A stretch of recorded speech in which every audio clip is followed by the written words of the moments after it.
So most people, when they make their first big movie debut, you know, do a drama or a nice two-hander or an indie thing, whereas you've gone in with this. How was the experience of making your first film on this kind of scale? Yeah, I started small, obviously. I was actually planning on a small movie. I'd written a movie called The Dead and the Dying, which was a psychological thriller, 3 people in a house. You know, the classic first movie. And this came up completely out of the blue. Mary Parent called me up and asked me, what do you think about Pacific Rim 2? And I love the genre. I love Guillermo del Toro. It was obviously a daunting task, but thankfully I felt like it was also an extension of what I've been doing in TV. I was used to working with action and stunts and visual effects, and this just was 100 times bigger. Definitely daunting for a first feature, but it was such a thrill to work on it. I mean, when you kind of arrive on set first day, did the scale kind of take you away a bit?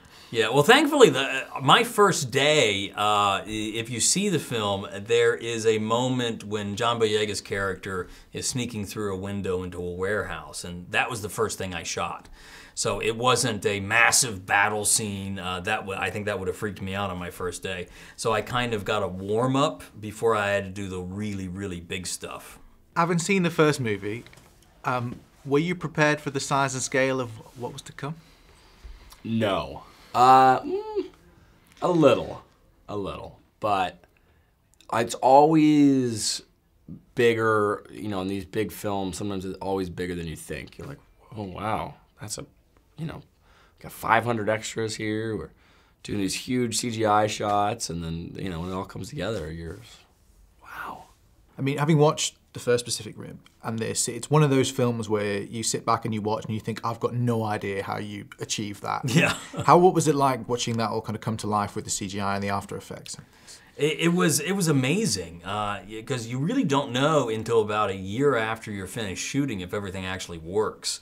You know, we storyboarded everything, we pre-vised it, so, you know, the rough computer animatics, so we had a good idea of where we were going, but until the final effects are done, you really have no idea exactly what you have. So it's stunning to see that process, even though I was there for shooting it and there for designing everything. To see it all come alive is just incredible. It's complicated. It's a combination of building practical sets, mixing it with CGI. I'd say probably 50-50 practical to CGI, and what we built, and you're using motion rigs to simulate the stuff we were doing. Then you connect it and you marry the two. How you doing, Nate? It's Ranger Lambert. Are you having a laugh? Well, this is a military base. You remember how that works? Ranger Pentecost. And you must be a Maranamani. Yes, sir. Ranger, sir. Well, let's get you squared away. Oh, and try not to steal anything while you're here. Did that haircut just call you Pentecost? As in badass stacker Pentecost? Pilot of Coyote Tango, hero of basically the whole world? It's just a name. Yeah, really cool name.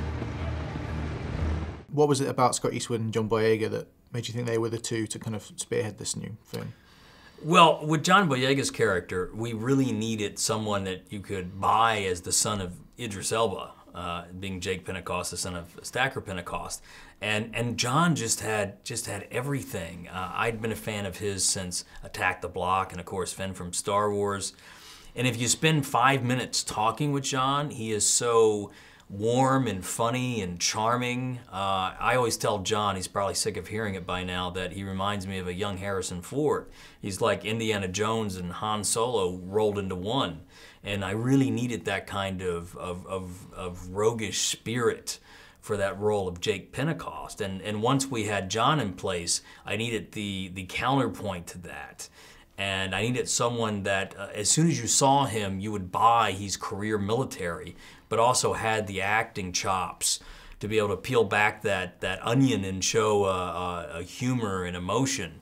And Scott Eastwood just had all those things, and when you put the two together, it was just absolute magic. How was it working with John Boyega? Because obviously he's had a hell of a couple of years. And yeah, he's great. You know, John's super fun, easy to work with. We had a good time filming this. We shot it all over the world. Yeah. And what about Steven? Because obviously it's his first movie, which is not His first rodeo. Which is not most people's first movie. No, not at all. I mean, $200 million movie. I mean, I can't even imagine what that would feel like, you know, to have that kind of on your shoulders. But it was good. He was good. Oh, he's great. Yeah. Steven was great to work with. He really had a clear vision of what he wanted. He was very calm. He was very soft-spoken, easy to work with. What was the most challenging kind of day on set for you? Yeah, it had been some of the stuff in the con pod with John and I in the suits. We're getting thrown around, thrashed around on a big motion rig, and at times, I think we were doing it for like 2+ weeks. We were working day in, day out, 6-day weeks. And at one point, we were just, what are we doing in here? Because we don't see the CGI, right? So, and then when I see the final cut, then you go, oh, okay, it's all worth it. It's all worth what we did.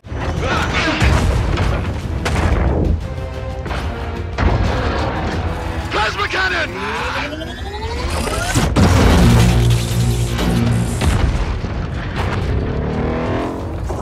I think we pissed him off. Good.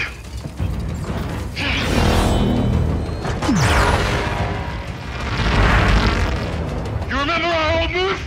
Hell yeah.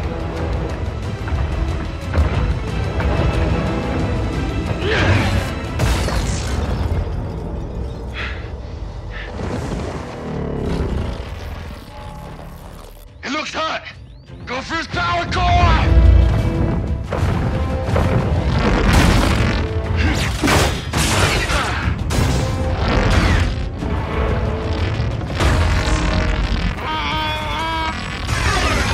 In terms of kind of what's next for Pacific Rim, have you had any conversations about where the franchise go next, or is everyone very focused on what's going on now? I mean, I think we're focused on, getting this one out and seeing how it does. And if people like it, I think we want to make another one. When I was working on Pacific Rim Uprising, I was constantly making notes about the next installment in the franchise because I wanted to make sure everything we were building in Uprising could lead to another movie. So there's many seeds in this movie. Some are very easy to recognize, and some are more obscure. But everything is designed to be able to carry this franchise forward. What do we do? Y'all remember me? We fight! Those on top of me.